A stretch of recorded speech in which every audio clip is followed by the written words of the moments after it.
Muy buenas tardes, bienvenidos. Vamos a ver tanques entrando a Chernobyl. ¿Se acuerdan de Chernobyl? Sabían que está en Ucrania, en la parte norte, es un rinconcito muy cerca de Bielorrusia. Y justamente por allí entraron tanques de Rusia para apoderarse de Chernobyl, aquello que fue la mayor amenaza que el mundo haya tenido de lo nuclear en 1986. Quien les habla, ese día, 26 de abril, estaba en Oslo y hasta allí llegaban las repercusiones y los temores de lo que había ocurrido en Chernobyl. Chernobyl ahora está deshabitada prácticamente, viven cientos de personas, porque ya se fueron en aquel momento 150, 200.000 personas y se retiraron, se alejaron todo lo posible, casi 1 millón de personas, se habla por lo menos de 600.000. Chernobyl hoy día es un sarcófago donde tratan de contener por 100 años, los próximos 100 años, todo lo que pueda derivar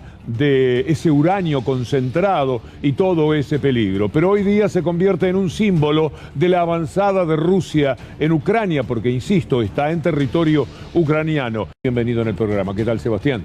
Muy bien, Víctor Hugo, un gusto estar. De esta nota, de lo que sabés, de las últimas noticias, ¿qué estás concluyendo? Bueno, este es un recorte muy temporal, ¿no? Del día de hoy, del día de ayer, pero que es imposible despegarlo del contexto que viene, sobre todo en los últimos años. Es indispensable recordar que desde el año del 2014 se dio un golpe de Estado en Ucrania, conocido como el Euromaidán, que impusieron un presidente que responde a las órdenes de Occidente. Eso es Zelensky en este momento, y desde ese momento empezaron las iniciativas constantes para agregar a Ucrania como un miembro más de la OTAN. Sí, el pedido que yo recuerdo era del 2021, por lo menos, abril del 2021. En ese momento fue cuando ya se lanzaron a la idea de participar de la OTAN, pero la OTAN hasta ahora no ha dicho que sí.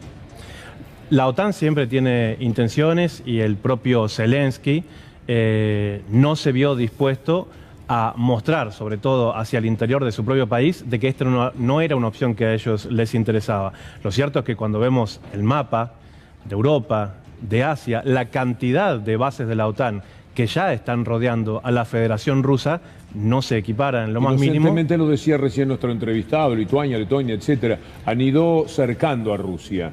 Sí, el otro día el presidente Putin, cuando hablaba justamente en la exposición donde anunciaba que ellos iban a reconocer, que es un primer punto, a reconocer las repúblicas populares del Donbass, hablaba de los tiempos de los misiles, ¿sí? ¿Cuánto demora un misil instalado en Ucrania para llegar a Moscú y cuánto demora un misil instalado en las actuales bases de la OTAN? Y hay una diferencia que impide la defensa. De 10 minutos. Es mucho. Es una diferencia de 10 minutos. Conocemos a Putin, o por lo menos podemos tener una idea del personaje. Para mí es una síntesis de un zar, un bolchevique y, qué sé yo, un comunista. Es decir, todo junto al mismo tiempo, aunque por supuesto la palabra comunista ya ni existe, creo, debe ser ya hoy día una minoría en Rusia.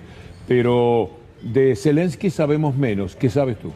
Bueno, que Zelensky es un capo cómico de la televisión ucraniana. Dicho sin desprecio, es un cómico. Sí, es un cómico. Es notable lo que presumo saber de él. Era el actor de una serie en la que hacía de presidente.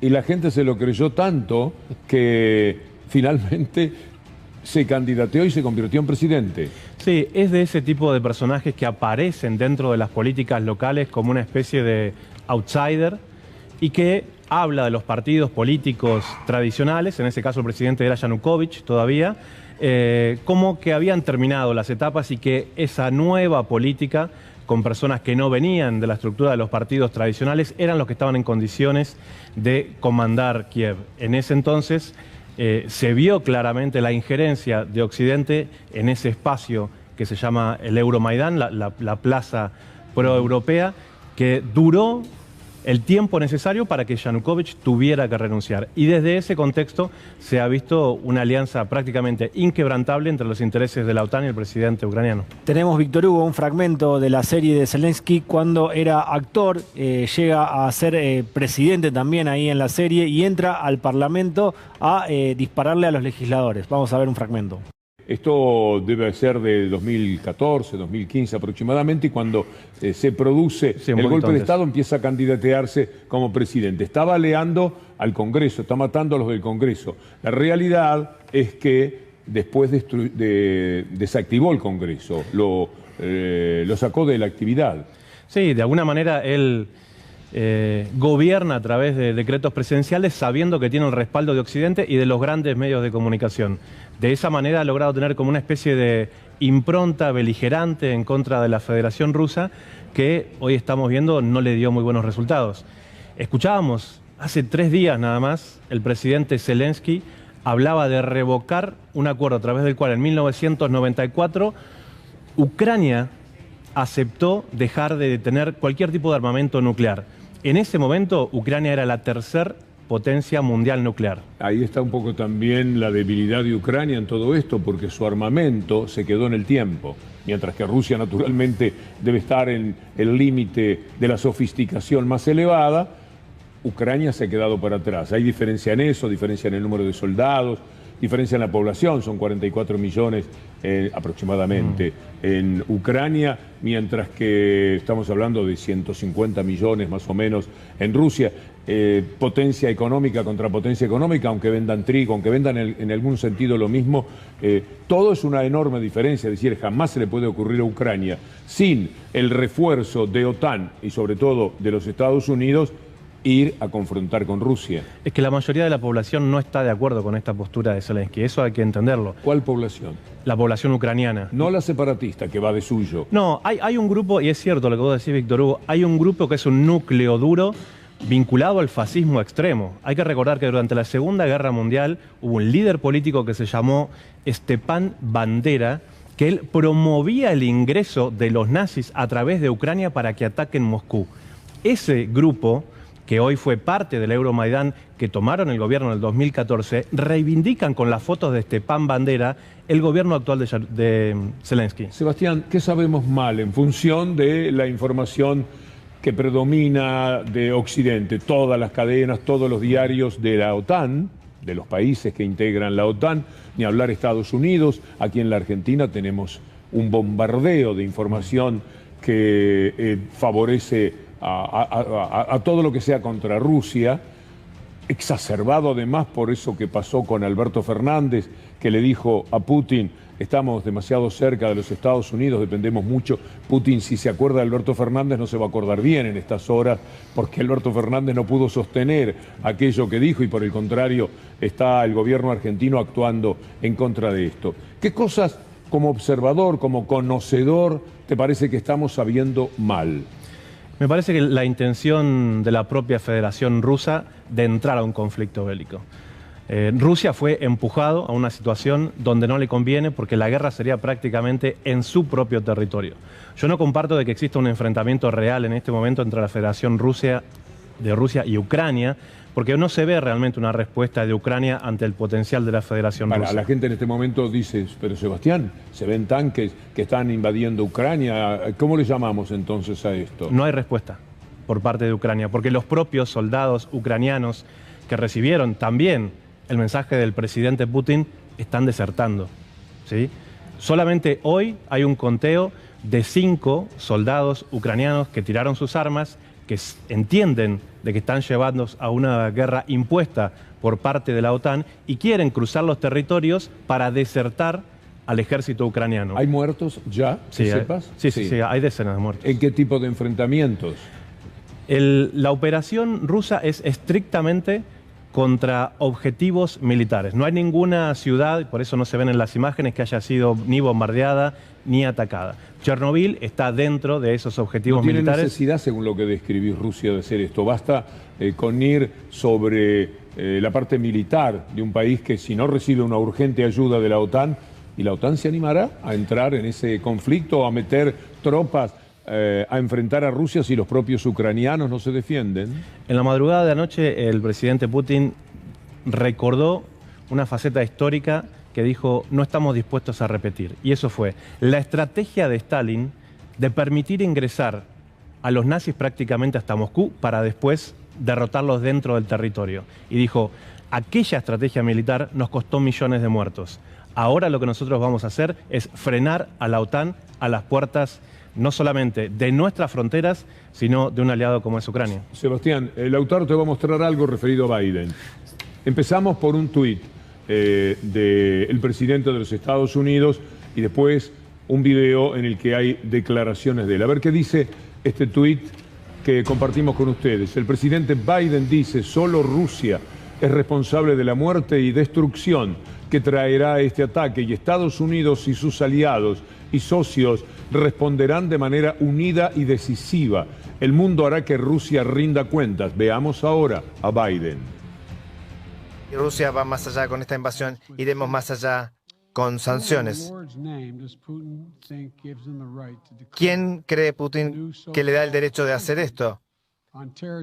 De entrar en países vecinos. Esto es una violación de leyes internacionales y requiere una respuesta internacional. En los últimos meses hemos coordinado con los aliados de OTAN y socios en Europa y en el mundo para preparar esa respuesta.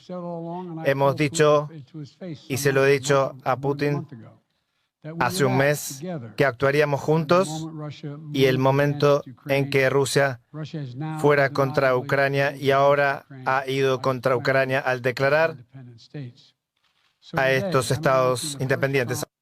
Cuánto cinismo, ¿no? ¿Quién le autorizó a Rusia a hacer este invasión? ¿Quién autorizó a Estados Unidos a invadir 8.000 países? A tirar bombas desde mínimamente el año 1953, Corea en adelante, contra todo lo que se le importó. Son decenas los países donde ha actuado Estados Unidos porque dijo que iba a defender la democracia y con ese pretexto se metió allí. Rusia podría estar más o menos diciendo lo mismo si tenemos en cuenta cuál es la organización política de Ucrania. Asistiremos a muchas de estas manifestaciones. Es verdad que de un lado y de otro, ¿no? Sí, sí, seguramente. Pareciera que esto apenas va tomando una dimensión de lo que realmente puede escalar, pero lo cierto es que los ejemplos en los años relativamente recientes, todos los tenemos bastante frescos. ¿Qué fue lo que hizo la OTAN en Irak? ¿Qué fue lo que hizo la OTAN en Libia? ¿Qué fue lo que hizo la OTAN en la ex Yugoslavia? Cuando aparece Naciones Unidas pretendiendo que esta es una situación que dice el día de mayor tristeza, dice Guterres. Pero si uno ve en Netflix la película Secreto de Estado, que si no la viste te la recomiendo, se encuentra allí con todo lo que significó en Inglaterra, tiempos de Tony Blair, que compraban los votos de la ONU, de los integrantes de la ONU. Es una denuncia en la película de valor extraordinario, lo vamos a ver en la columna Powell, tomado de esa película. Sebastián, muchas gracias. Por esto no me gustaría que te fueras sin decir algo que te parezca importante para la gente. No, simplemente es que tomar dimensión de la situación que estamos viviendo. Son dos potencias nucleares, como es Estados Unidos y como es la Federación Rusa, que están incrementando exponencialmente la posibilidad diplomática y están llevando al máximo las tensiones que podrían afectar no solamente esa parte del mundo, sino el planeta entero. Es un juego en el que todos pierden, todos. Absolutamente. No hay ningún ganador. No, no lo hay. La economía, por ejemplo, hasta en la Argentina esto va a tener coletazos tremendos. Sí, evidentemente el mundo está muy cerca de partirse en dos, porque los países que Estados Unidos bloquea económicamente prácticamente ya son casi la misma cantidad que los que no están bloqueando. Entonces, si contamos a países como la Federación Rusa, como la República Islámica de Irán, a la propia China, Líbano, Siria, Cuba, Nicaragua, Venezuela, bueno, evidentemente esos países necesitan un nuevo sistema económico porque las sanciones no lo permiten desarrollarse de ninguna manera. Qué claridad, Sebastián. Muchas gracias. A vos. Estamos en Olleros y 11 de septiembre, Embajada de Ucrania, y desde acá, hace algunas horas, ha venido Patricia Bullrich, vino Graciela Ocaña, es más que nada para ofrecer su apoyo a quien es ahora el encargado de negocios, Sergei Nebrat. Una reunión más que nada para una foto para las redes sociales también, en donde manifestaron su repudio a la invasión de Rusia según los textuales que ellas difundieron a través de sus cuentas de redes sociales. Una reunión breve. Desde este lugar también han difundido a través de redes sociales sobre cuentas para apoyar a las fuerzas de Ucrania. Eso es algo que está en este momento en las redes de esta embajada, y lo que se espera en algunos minutos, a las 8 de la noche, 20 horas, es una manifestación de los Republicanos Unidos. Quienes encabezan esta manifestación: el dirigente liberal Yamil Santoro, que es el ala López Murphy, Roberto García Moritán. No va a ser algo multitudinario. Lo que sí, mañana 17 horas, esto convocado por la comunidad ucraniana argentina desde el Centro Cultural Proshvita, también una manifestación, insisto, mañana 17 horas, aquí para apoyar a Ucrania y repudiar la invasión rusa. Gracias, Rafa, volvemos cuando quieras. Tenemos un fragmento, Víctor Hugo, de lo que decía Rafael Palavecino recién, de declaraciones de Graciela Ocaña y también de la presidenta del PRO, Patricia Bullrich, allí en la Embajada de Ucrania. La escuchamos. Hemos venido porque nos parece que hay que tener, no solamente mandar una comunicación como hemos mandado, sino también tener una acción concreta, demostrativa, que la vea toda la población, que Argentina no puede ser neutral como lo ha sido en otras oportunidades de la historia. Y apareció también Elisa Carrió, que ya responsabiliza a Cristina Fernández de Kirchner. No te puedo creer. De cierta manera, Víctor Hugo. No, lo que vas a leer, presten atención porque esto ya es el récord. No puede ser. Y bueno, todos lo estaban esperando. Sepan que Cristina juega con Putin y esto es peligrosísimo porque pone a la Argentina al lado de las dictaduras. Repudiemos la política exterior del gobierno. Recuerden, como lo vengo diciendo hace 4 años, que Putin es Hitler, vive en un universo paralelo y es un psicópata. Esto lo dice en estos momentos Elisa Carrió. En realidad el tuit es de hace unas horas. Sí. Es bastante inadmisible. Hay gente que no está bien, que tendría que recibir el beneficio de ser aconsejada por amigos, porque esto es ridículo. Ya estamos con un conflicto en Ucrania, temiendo muertes que en algún caso ya se han producido, como nos dijo Sebastián Salgado, con cientos de miles de personas que huyen de las ciudades despavoridos. Imaginen los niños, los chicos que se van preguntando, ¿van a caer bombas? Las informaciones cruzadas. La certeza que tienen algunos de que no va a caer ninguna bomba sobre las ciudades, que esto es un conflicto totalmente asegurado en los planos bélicos de quienes están tristemente preparados para la guerra. En medio de todo eso, de una debacle mundial en la cual el petróleo pasa a valer 110 pesos el barril, con los coletazos que va a haber aquí, cuando se van a caer muchísimo de los precios, cuando la Argentina, nada más que en términos de gas, va a tener un gasto enorme de miles, quizás de millones de dólares. Cuando tenemos a las dos potencias con el pretexto ahora de Ucrania, pero que en realidad siempre es entre ellos. Estados Unidos le quiere robar la dama, entre comillas, de la venta del gas a Rusia para Europa. Rusia hizo un gasoducto que da la vuelta de Ucrania, que pasa por abajo del Báltico, para venderle más gas a Europa. ¿Y qué hizo Estados Unidos? Esto no puede suceder, entonces yo mando mi gas. Un gas que es muchísimo más caro y que determina que inevitablemente el gas también sea más caro en todos lados, porque el gas que Estados Unidos manda a Europa tiene que ser primero convertido en líquido para ponerlos en los barcos y luego cuando llega ser nuevamente gas. Y eso hace que el precio sea muchísimo más alto y que Europa gaste en gas mucho más de aquello que invierte cuando se trata de Rusia. En fin, hay tanto en juego que detenerse a intentar mínimamente dar razón a un lado o a otro ya es una locura. Pero entender que Cristina es muy peligrosa porque es amiga de Putin, como Macron, como Bolsonaro, como Piñera, que hoy quedó a la izquierda del gobierno argentino porque Piñera fue más cauteloso, mucho más todavía que esa rapidez con la que el gobierno argentino salió a decir que a Rusia tiene que volverse para su casa y terminar con esta avanzada, sin otro tipo de análisis. No solamente va contra la paz el que pone el ejército, sino el que obliga de pronto a que se ponga un ejército. Es muy confuso para nosotros, incluso para el propio gobierno argentino. Bueno, en medio de todo esto aparece Carrió pensando en Cristina. The saddest moment in my tenure as Secretary General of the United Nations. I started this meeting of the Security Council addressing President Putin and telling him from the bottom of my heart, stop your troops from an offensive to Ukraine, give peace a chance, because too many people have already died. President Putin, in the name of humanity, bring your troops back to Russia. In the name of humanity, do not allow to start in Europe what could be the worst war since the beginning of the century.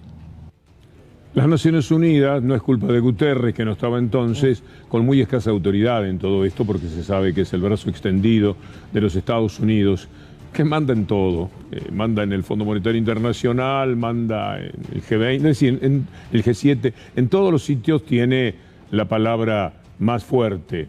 Las Naciones Unidas tenía votos comprados, como les contaba hoy. No dejen de ver la película Secretos de Estado, que les va a gustar mucho, con una actriz deliciosa como Keira Knightley.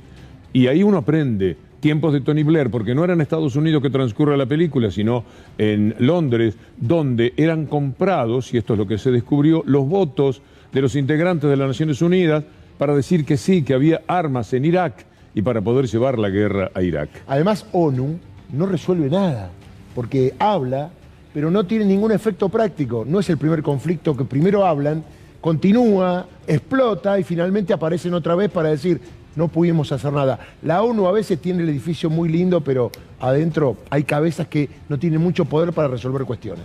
Los invito ahora a ver 3 momentos televisivos del día de hoy que se salen de lo convencional en pleno vivo. Hoy un argentino en Kiev habló en C5N y estaba a 100 metros bajo tierra. Ya informaron que están para bombardear Kiev ahora estamos esperando. Yo estoy más o menos a unos 100 metros bajo tierra. Sí. Acá. Y justo estoy en la puerta, que todavía está abierta la puerta. Sí. Pero es una puerta que se cierra, una puerta de plomo, tiene 1 metro de ancho. Bueno, ya acá abajo hay muchas personas. Cuánto miedo, ¿eh?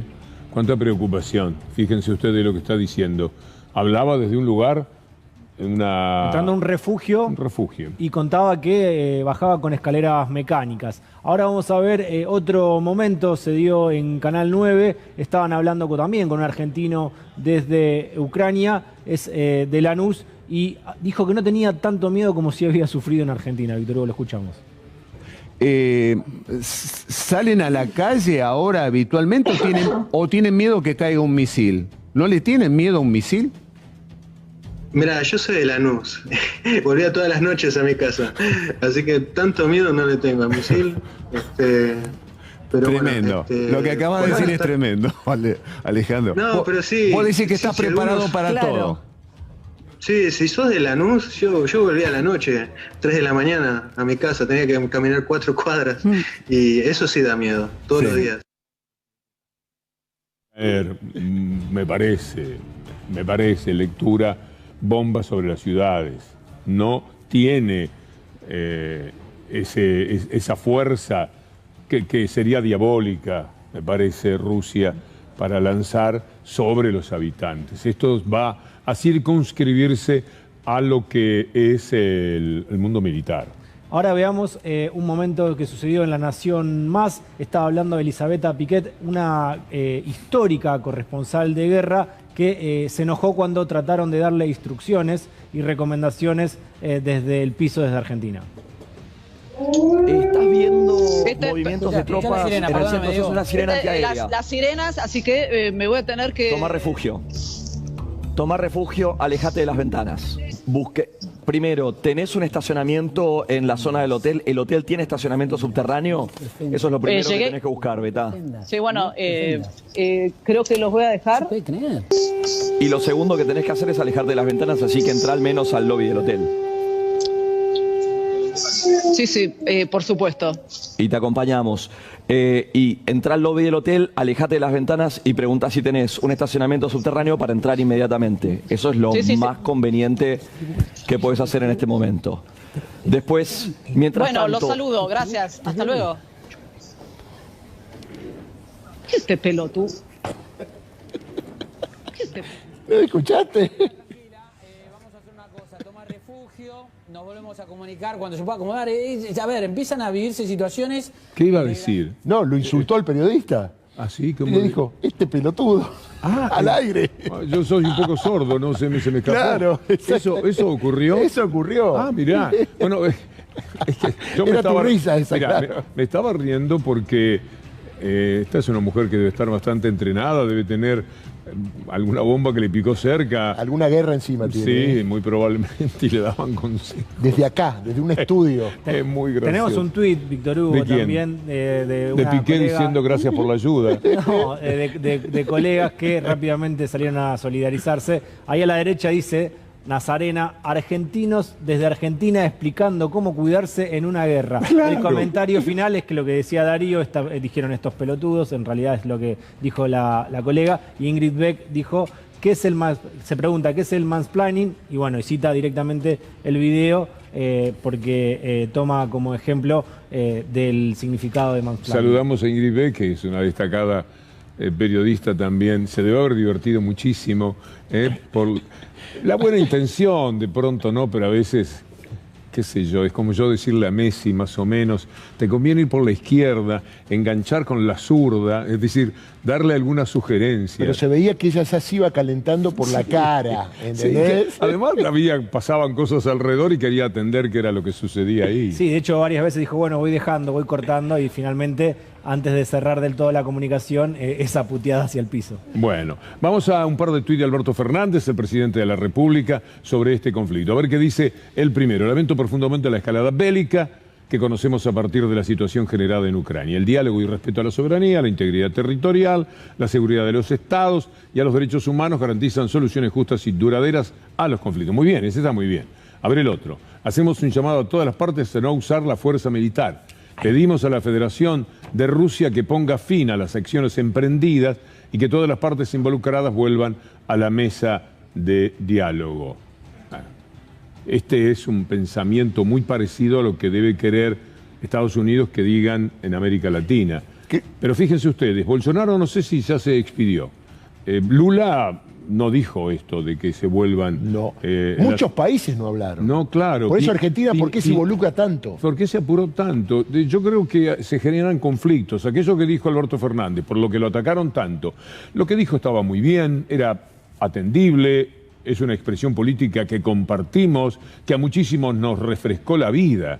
Puede decirse cuando señala que no se puede vivir dependiendo de Estados Unidos, del Fondo Monetario Internacional, conversando con Putin. Ahora Putin se debe, cuando lee, no va a ocurrir, No va a esto es ocurrir. pura imaginación, pero si ve que desde la Argentina le dicen que se retire, que saque las tropas del lugar donde está, dice, bueno, acá esta es una opinión que naturalmente está bien en Biden, pero ¿por qué apurarse tanto desde la Argentina? Por el conflicto, por la presencia terrible de los medios atacando a Alberto Fernández por lo que había dicho.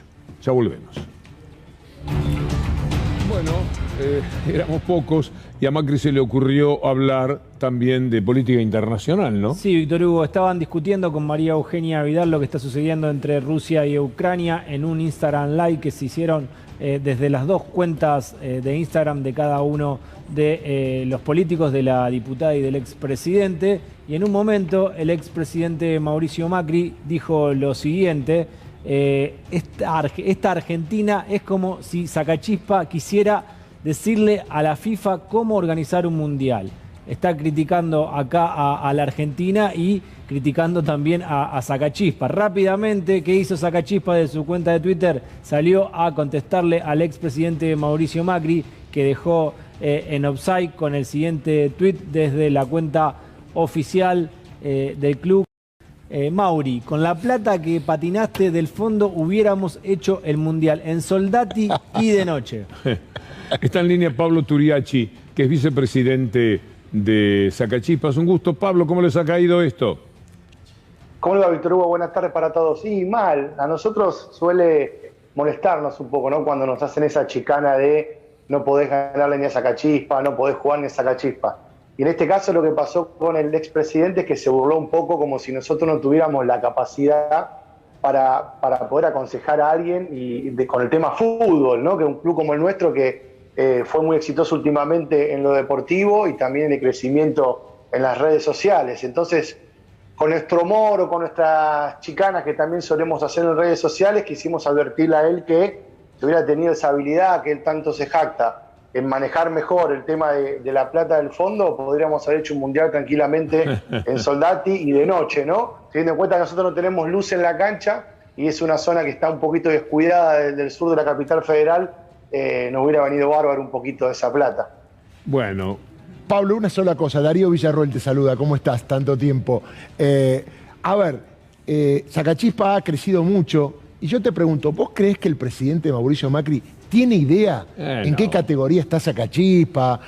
¿O cree que quedó Sacachispa como hace mucho tiempo, cuando estaba allí en la D y ha crecido mucho, como decís vos, ¿no? Están en la B. En la B, exactamente. Ah, se tildó. Se tildó. Se quedó con el gesto.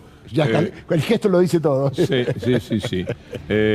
Gastó a Sacachispas con esa analogía, como dice ahí el Graf, y la respuesta. Un tema menor, naturalmente. Pero es verdad, Víctor. Ni siquiera hay enojo. Pero qué molesta, especialista ¿no? en gastar, Mauricio. Pero es verdad, Macri, ¿no? Macri fue dirigente del fútbol, está en la FIFA. Debería estar, o debiese estar informado de cómo está el fútbol argentino. Se quedó con el Sacachispa de hace 10 años que estaba en la D. Siempre eligen un equipo de fútbol, además, ¿te acordás lo de Aldo Civi, la bronca que tenía en el Mar del Plata cuando Marcos Peña dijo lo de Aldo Civi? Cuando quería hablar de Caputo y decía, juegan la Champions, Caputo. Y Sacachispa en cualquier momento se va para la Champions. Aguante Sacachispa, Ahí está, mira, Pablo. ya volvió, ya. Te vemos de nuevo y mandamos un saludo a toda la gente en Soldati, ¿no? Bueno, muchas gracias, Víctor Hugo. Sí, un saludo para toda la gente de Soldati que siempre está un poco muy postergada, ¿no?, de esa zona. Así que bueno, les agradezco la mención y te esperamos para relatar un partido por ahí de Saca, Víctor Hugo. ¿Viste? Bien, Pablo Turiachi, vicepresidente de Sacachispa, clubes jóvenes, clubes de gente que mete desde... Emprendedores, diría Macri. Sí. Gran abrazo. Queremos ahora volver al comienzo del programa. Lamentablemente, ahora en la columna también vamos a entregar un informe que sea lo más completo posible para ver si ayudamos a entender un poco. Y a veces tendremos que hablar algo en contra de lo que predomina en materia de información, que tiene también algunas falsedades. Sobre todo, cuál es el punto de partida de esta realidad. Un amigo me recuerda que cuando la guerra de los misiles, ¿se acuerdan? Aquella confrontación del año 62, después de Cochinos, que ocurre en Cuba, hubo un acuerdo para que sacaran 11 ojivas nucleares, creo que eran, o 21, de Rusia en Cuba, mientras que Kennedy se comprometía a sacar todo lo que era lo nuclear de Turquía. Había varios países. Ahí se comprometieron a que hay áreas que no se tocan, y lo que ha hecho la OTAN, naturalmente con mucha cobertura de los Estados Unidos, ha sido quedarse con cada uno de aquellos países que se había acordado, si mal no recuerdo, en 1997 jamás iban a formar parte de la OTAN. A Rusia no le quedó ya un colchón de protección, salvo Bielorrusia, y por eso el tratado que está en cuestión, el que no atendieron, el que desobedecieron, es de Minsk, que es la capital de Bielorrusia, y Ucrania. Esta es la posibilidad de defenderse. Después de eso, la frontera de Rusia estaría contra los potenciales enemigos. Ahora, entre los prorrusos de Ucrania, que se ve que son muchísimos, hay 2 provincias y bastante grandes que tomaron distancia de esto. Me gustaría ver cuál es la superficie de Donbass. ¿Vamos a la pausa? Bueno, estas son imágenes, les decía, de la salida de muchísima gente, pero miren ustedes lo que es eso, de Kiev, el temor, ese argentino que estaba metiéndose, bajando por una escalera mecánica bastante sofisticado, si se quiere, el lugar donde podían... Está preparado. En general, Europa tiene muchísimo de esto porque padeció la guerra y eso los invitó a prepararse siempre. Vamos a poner en contexto, dentro de lo posible, esto que sucede en Ucrania, y ya ven, de ninguna manera hay un solo país que sea completamente ajeno. Diga, a mí qué me importa la guerra. Aquí seguro que no lo podemos decir. Ya hay problemas, por ejemplo, el precio del gas, y otros que vendrán en el futuro si el mundo llega a este grado de complicación que es la guerra total.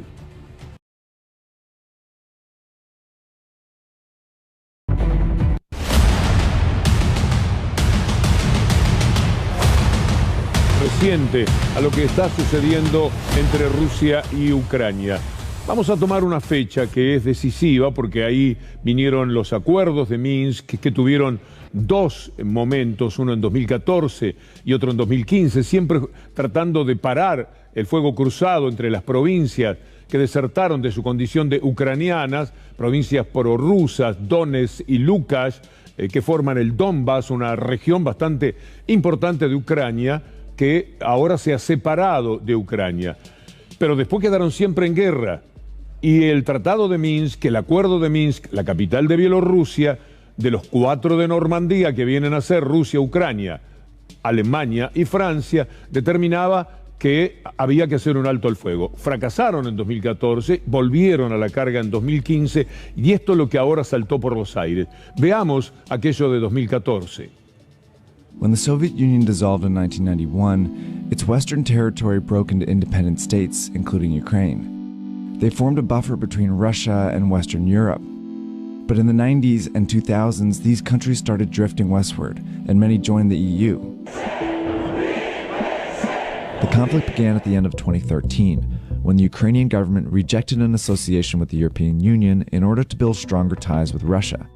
The pro-Moscow move led to massive protests in the capital, Kiev, which turned deadly by 2014. ¿Quiénes son los protagonistas ahora en esta historia? Tenemos dos hombres principales que son un emporio de poder y mentiras, naturalmente cruzadas, fuego cruzado, normalmente de mentiras o las cosas que les convienen, o visiones sesgadas de la realidad. ¿Quién es Zelensky, el presidente de Ucrania, que tiene muchísimo que ver con motorizar toda esta situación? Es un hombre que llegó al gobierno de una manera particular. Vamos a ir por partes. Primero, lo presentamos. Zelensky era un reconocido comediante de la televisión ucraniana, antes del papel que pavimentaría su camino a la presidencia. Bueno, un consagrado personaje, un capo cómico real, pero que además participaba en series y en una de ellas le tocó hacer de presidente. Una serie que al personaje lo convierte en presidente. La gente se lo creyó totalmente. ¿Y qué hizo? Pasó de la serie a candidatearse para la presidencia de Ucrania y ganó las elecciones. Entró, disolvió el Parlamento, después llamó a otras elecciones y consiguió un apoyo parlamentario que convirtió a Zelensky en poco menos que el dueño de la situación. Nosotros podemos entender poco, y mucho menos si el que cuenta la historia es el periodismo occidental, tan pero tan comprometido en todo tipo de intereses. Un periodismo no creíble. Si el de acá es un desastre, tenemos que admitir que se le acerca bastante el que existe en el mundo. Por eso hay que ir con cuidado. Miren ustedes lo que sucedía en Crimea, por ejemplo. Crimea pasó a ser rusa. Tiene una tradición. Ahí van los que gritan Rusia, Rusia. Pero también están los que gritan Ucrania, Ucrania. Estamos en el mismo lugar, de un lado y de otro. No debe ser fácil tener una opinión muy clara respecto a esto. Bueno, pero volvamos, después de estas imágenes y escenas que por lo menos nos permiten ver el grado de confusión que existe. Volvamos al 2014. Veamos este video. This is eastern Ukraine. Conflict broke out here in 2014, and it hasn't ended. There are about 100,000 fighters stationed here, which makes it one of the most heavily militarized areas on Earth. There are Ukrainian forces to the west and Russia-backed separatist militias to the east. Fighting between the two groups occurs here, along the contact line. In 2015, after nearly a year of deadly fighting, a peace agreement called for a ceasefire, creating this security zone. The agreement was supposed to stop the fighting and resolve the conflict between Ukraine and the separatists. But 3 years later, the security zone remains the most violent place in Ukraine.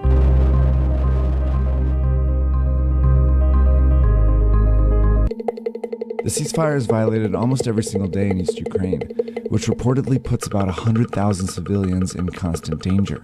Over 10,000 people have died since the conflict in Ukraine began, and about 1.5 million have been displaced. Esa es la dolorosísima realidad. En el video se habla de más de 10.000, son entre 14 y 16.000 las víctimas que ya hubo y que fueron pasando inadvertidas porque fue en el correr de este tiempo, en escaramuzas que parecían aisladas, en ataques de Ucrania o de los separatistas, en encontronazos que tenían en la frontera creada por Donetsk y por Lugansk. Esto es algo que nos llegaba en cuentagotas como información. Pero lo que sí podemos saber en cualquier análisis que se haga de la política internacional es que Rusia fue siendo rodeada por la OTAN y, por supuesto, con el capitanazgo de los Estados Unidos y países que nunca debieron ser parte de la OTAN, de acuerdo a lo que habían firmado allá por 1997, se integraron a la OTAN. Con lo cual Rusia se iba quedando cada vez más teniendo que defenderse directamente con su frontera frente a el rigor que impone saber que todos los demás, económicamente, políticamente, como fuere, son enemigos. Ucrania, Bielorrusia juegan como una especie de acolchado que determina que un misil, explicaba hace un ratito el especialista Sebastián Salgado, un misil lanzado desde el oeste europeo tarda 10 minutos más que lanzado desde Ucrania. Es decir, si Ucrania es parte de la OTAN, tienen en el patio de Rusia a todos los enemigos potenciales. Es importante saber esto, saber que la primera agresión ha sido padecida por el país que fue rodeado de los intereses de la OTAN. Ahora la OTAN, haciendo como que no, pero queriendo quedarse con Ucrania, juega con un hombre tan particular como el que acabamos de ver, que es Zelensky, a la posibilidad de integrar a Ucrania a la OTAN. Entonces Rusia dice, me quedo sin nada, no lo puedo permitir. De la misma manera que, en forma muy dolorosa para nosotros, Estados Unidos incursiona en nuestras vidas permanentemente, por las buenas o por las malas. Hay que decirlo también de esa manera. Empecemos ahora con el recorrido de las últimas horas. Putin anunciando esta escalada militar. What I would like to say first, it's the main thing that you have to understand. What is happening? It's something that we were not given any other chances to act otherwise. Risks in the security area. We couldn't react any other way. All our tries it was complete zero. And I would say, and I'm really surprised. We didn't move any further, not even an inch. Qué peligroso se nos hace ver bombas que caen sobre edificios militares. Uno dice, por ahora, y otros pensamos que así será, que es una confrontación que se restringe a lo militar y que no habrá víctimas civiles, bombas que caigan sobre edificios, sobre ciudades, y que el miedo, lógico, el que sentiría usted, el que sentiría yo, y que determina la salida de cientos de miles de personas de la ciudad de Kiev, que casualmente tiene casi la misma cantidad de habitantes que la ciudad de Buenos Aires. La salida hacia Polonia desesperada, tratando de huir del lugar donde les están diciendo que pueden caer bombas, porque Zelensky ha dicho que todos tienen que estar armados y todos tienen que defenderse. Hasta ahora da la sensación de que no hay una respuesta militar de Ucrania, como decía también Sebastián Salgado. No hay una confrontación aún, es una entrada, y Ucrania no ha respondido a eso, salvo en la zona de Chernobyl, que simbólicamente fue tomado por Rusia, porque Chernobyl en este momento es nada salvo un inmenso sarcófago de 200 metros por 100 y pico de metros de altura, donde está encerrado todo lo que pueda ser el uranio, todo lo que potencialmente hay nuclear allí, y lo van a tener así por 100 años, mínimo, hasta ver qué hace la humanidad con eso que pudo ser la mayor tragedia de toda la historia. Lo fue en alguna medida, pero no en tal dimensión como lo que dije antes. Veamos estas imágenes que tienen que ver con bombas tomadas a lo lejos. Todos son objetivos militares, por ahora. Y uno piensa que finalmente lo que son las viviendas sería una locura que sean atacadas, porque allí hay absoluta indefensión, y Rusia, si algo no tiene, es necesidad de ir contra civiles, de ninguna manera. Sería tan descabellado, tan criminal, que toda la voluntad que uno tiene para tratar de establecer lo correcto en esta dimensión, nos volcaría también desde aquí totalmente en contra. Porque la superioridad militar, en todo sentido, de Rusia sobre Ucrania es absoluta. Piensen ustedes que Ucrania sigue teniendo las mismas armas que tenía hasta 1990, mientras que Rusia, por supuesto, que tiene una sofisticación y una preparación muy, pero muy superior. Veamos ahora lo de Kiev vacía, la ciudad que parte del corazón, pero es lo que nos decía hace un ratito, nada más Pablo, nuestro entrevistado argentino del Chaco, que hizo una muy buena lectura, naturalmente, de un hombre que hace 20 años vive en Ucrania, se siente parte de Ucrania, incluso se ofreció para integrar el ejército, integrar la defensa si era necesario. Bueno, esta es una imagen de calma, pero también de una ciudad que empezaba en la última hora de la tarde a quedarse prácticamente vacía por todo lo que estamos mencionando. Escuchemos un poco la otra campana, Ina Afinogénova, que tantas veces colabora con nuestro programa. Ni siquiera los acuerdos de Minsk de 2015 firmados por Rusia, Ucrania, los alzados del Donbass, Francia y Alemania pudieron detenerlo por completo. Según lo acordado en ese protocolo, Kiev se comprometía a sentarse con los rebeldes para buscar una solución negociada al conflicto. Esto nunca ocurrió y tanto el presidente Poroshenko como su sucesor Zelensky decidieron que recuperarían el control de ese territorio sin negociar con las repúblicas autoproclamadas de Donetsk y Lugansk. Así, en lugar de retomar la senda del protocolo de Minsk, Kiev optó por acercarse con mayor firmeza a la OTAN. Ya en febrero de 2019, el gobierno de Ucrania había introducido una enmienda a la Carta Magna ucraniana en la que la entrada en la Alianza Atlántica adquiría rango constitucional. Bueno, esta es una visión que queremos tener del lado de Rusia con esta excelente colega. Ahora veamos a la OTAN, el señor Stoltenberg, uno de los funcionarios más importantes de la OTAN, dando también su versión de los hechos. Peace on our continent has been shattered. We now have war in Europe on a scale and of a type we thought belonged to history. This is a grave moment for the security of Europe.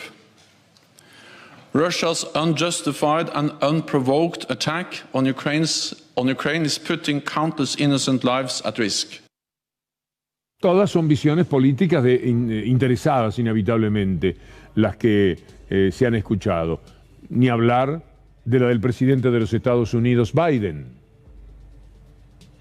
Las primeras sanciones a imponer a Rusia en respuesta a sus acciones de ayer. Estas han sido coordinadas con los aliados y seguiremos escalando las sanciones si Rusia escala. Implementaremos 4 sanciones de bloqueo en 2 instituciones financieras rusas, VEB y su banco militar.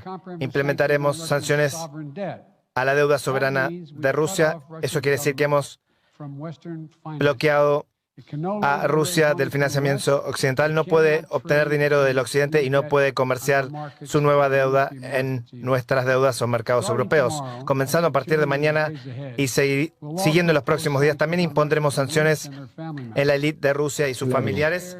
Ellos comparten en las ganancias corruptas de las políticas. Para entender un poco qué se puede decir desde los Estados Unidos, mismo desde la ONU, vale la pena esto que recogimos de la BBC de Londres.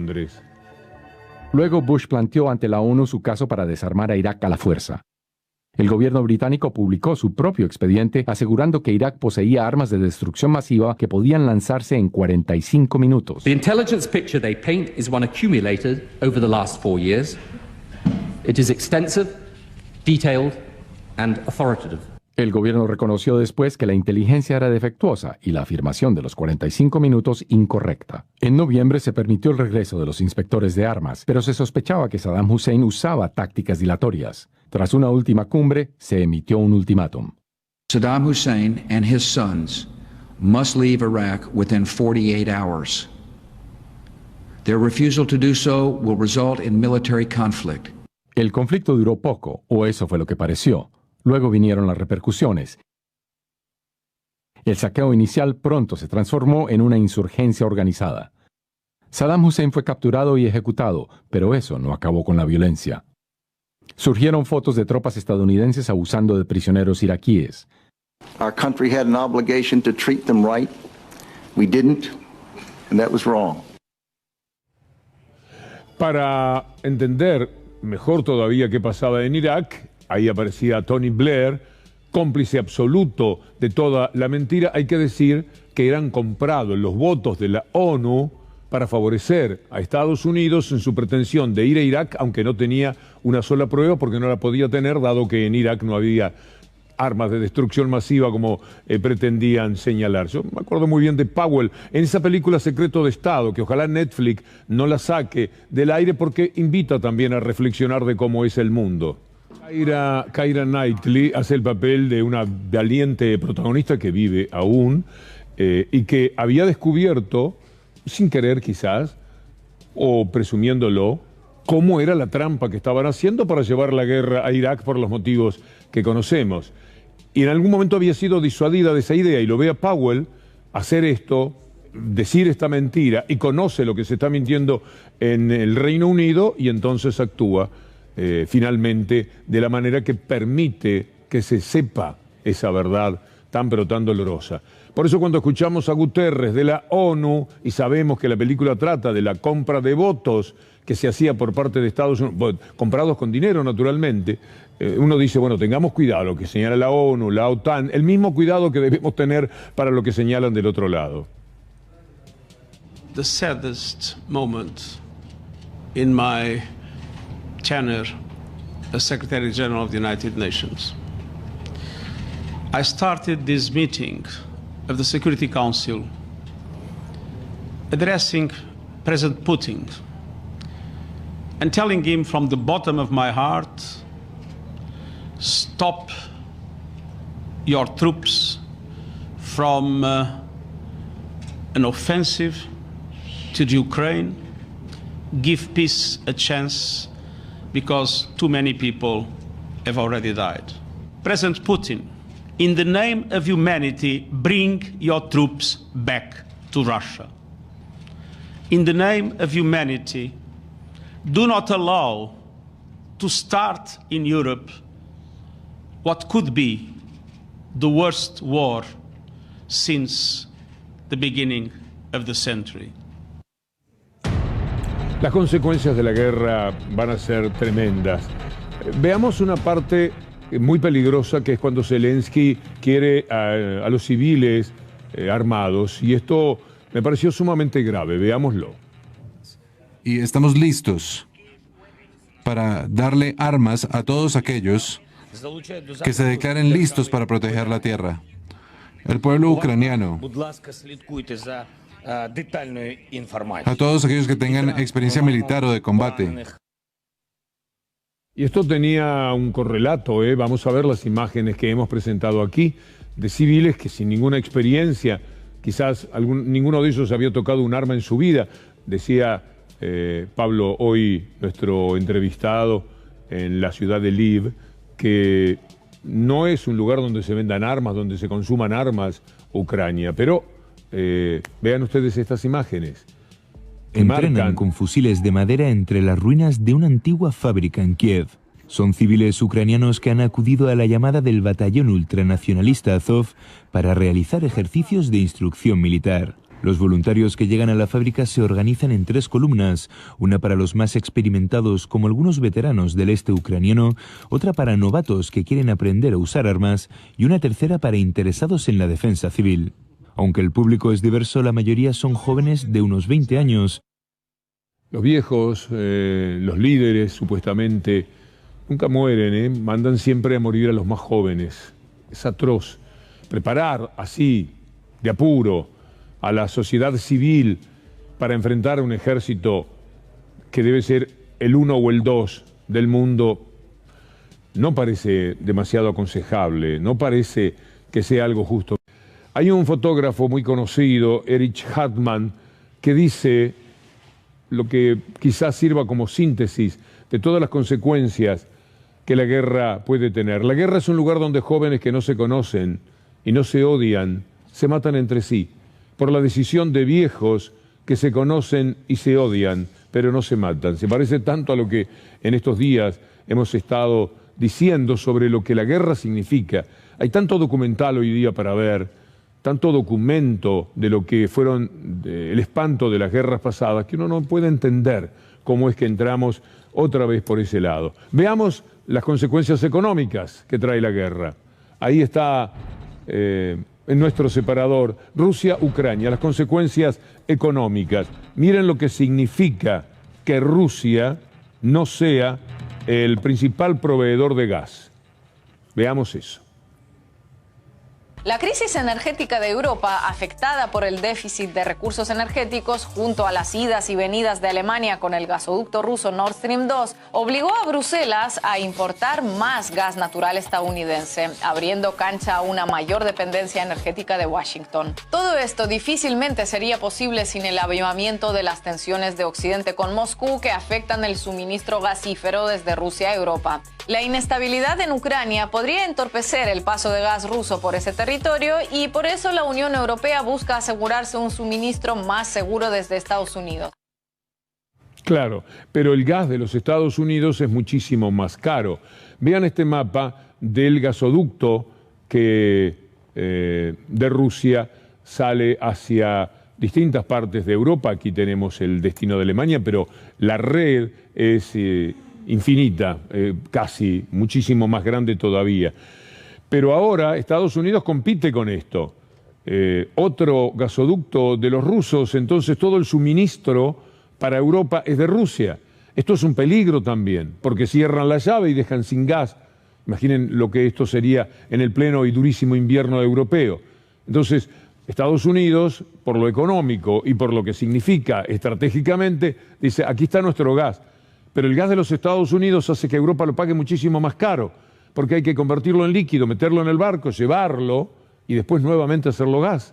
Y esta es una dificultad que encarece enormemente el producto. Vamos a ver estas dos placas que tienen que ver con lo que económicamente le pasa al mundo. Hay una caída de la tasa de crecimiento de la economía mundial al instante, un fuerte impacto en el mercado energético. Va de suyo. El alza del precio de cereales y oleaginosas, esta sería una consecuencia positiva para la Argentina. El impacto en los mercados financieros, bueno, esto sería negativo, como también es negativo todo lo del valor energético. Y las consecuencias económicas para la Argentina, solo el 1% de las exportaciones argentinas tiene como destino Rusia, y hay pocas inversiones rusas en el país. No habrá un impacto fuerte por ese lado. Pero lo demás, el incremento del precio de los alimentos a nivel mundial va a compensar los crecientes costos y posibles aumentos de la importación de energía. Después está el comportamiento del gobierno argentino en todo esto. Alberto Fernández fue tan duramente criticado por algo que hizo muy bien, cuando señaló una verdad. No se puede vivir dependiendo de los Estados Unidos y del Fondo Monetario Internacional, pero lo trataron de comunista, de cualquier cosa, lo asediaron, lo acecharon y quizás con ese reflejo que le dejó tanto ataque muy rápidamente. Antes, mire, Piñera quedó a la izquierda del gobierno argentino, ¿cómo será, no? Sin que Bolsonaro se haya pronunciado todavía, y así muchos. Quedó la Argentina con Colombia y algunos de esos países que rápidamente tienen reflejos y bases militares, además, de los Estados Unidos, diciendo lo que vamos a leer del presidente. El primer tuit está muy bien y creo que ese era posiblemente el límite. Veamos lo que escribió Alberto Fernández: lamento profundamente la escalada bélica, el diálogo y respeto a la soberanía, a la integridad territorial, la seguridad de los estados y a los derechos humanos garantizan soluciones justas y duraderas a los conflictos. Muy bien. El otro tuit es ya un poco más complicado, por lo que Alberto Fernández dijo y tanto le costó, pero ahora fue estimulado, acicateado por ese ataque para decir, hacemos un llamado a todas las partes, hasta ahí va bien, pedimos a la Federación de Rusia que ponga fin a las acciones emprendidas y que todas las partes involucradas vuelvan a la mesa de diálogo. Termina siendo culpable Rusia y termina siendo inocente de algo en lo que tiene una enorme participación. ¿Quién? Estados Unidos. ¿A quién le cae muy bien esta declaración? A los Estados Unidos. ¿Es justo? ¿Es una gran lectura de todo lo que nosotros modestamente estamos tratando de leer? Me parece que no, porque el conflicto es de larga data y tiene algunos aspectos que, tomado todo el contexto, no dan razón, no justifican lo que tuiteó el presidente Alberto Fernández. Y después está lo mediático también, ¿no? Miren este destacado de la agencia Paco Urondo. Un recorrido rápido vamos a hacer para poder entrar también a los temas locales. Tenemos lo de Paco Urondo y ahí está, lo leemos. Es rapidito lo que queremos decir sobre el comportamiento de los medios, que naturalmente es el previsible. ¿Sale o no sale? Ahí viene. Crisis de Ucrania. La mejor manera de comprender es dejar de lado la información de los medios concentrados. Todo es erróneo, intencionalmente erróneo. En el borde del sentido están indicando, y menciona una agencia a la cabeza, que las acciones rusas generarán una ruptura con China. Y hay algo más. Al revés del disparate mediático, China, a través de la nueva ruta de la seda, está intentando hilvanar, muy bien usado ese verbo, todas esas regiones, y así Rusia cumple roles fundamentales, en ese caso, en materia geoeconómica y, claro, de seguridad sobre el territorio asiático. France 24 hace una lectura de los últimos acontecimientos así. Cientos de usuarios en Twitter y Facebook compartieron las imágenes de esta joven que porta lo que parece ser un rifle en el transporte público, y en el encabezado de la publicación mencionan que así es la vida ahora en Ucrania. Hicimos una búsqueda de la fotografía en Google Imágenes y vimos que ha circulado en Internet antes de que estallaran las nuevas tensiones. Y aunque no pudimos identificar cuál es el contexto de la imagen, notamos que fue compartida hace 2 años en la plataforma Reddit. Allí se menciona que la chica está en un tren en Belarus. Es por ello que tales afirmaciones son falsas.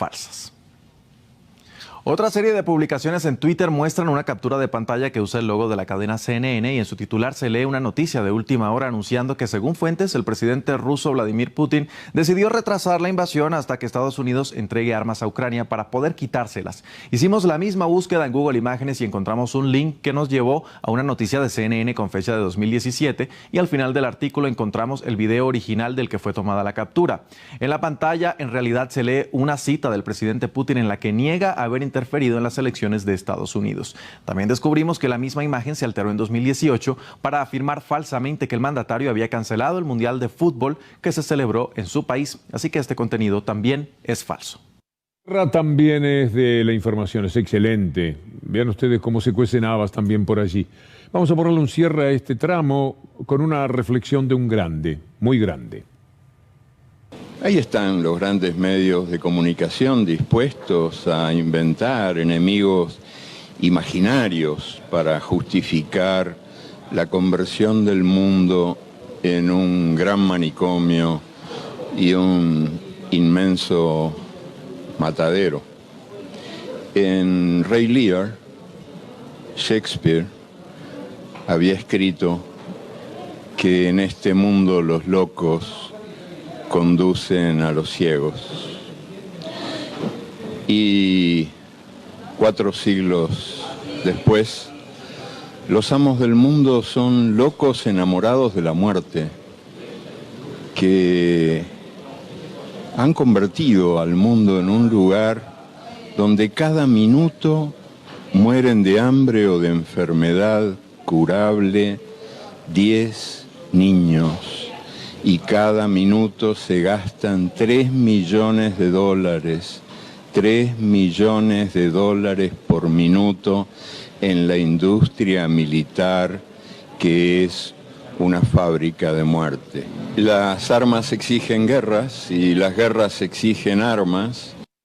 Gracias a Anabela Sánchez, Julián Capazo, Federico Ferro, Juan Pi Montes Onganía, de la dinastía de Charlie, que ya está en contacto, Charlie Montes Onganía, con Gustavo Silvestre. ¿Quién está en la dirección hoy? Chuso, el grande. Bueno, gracias, Pato del Vecchio, también, y a ustedes la invitación para mañana, si Dios quiere.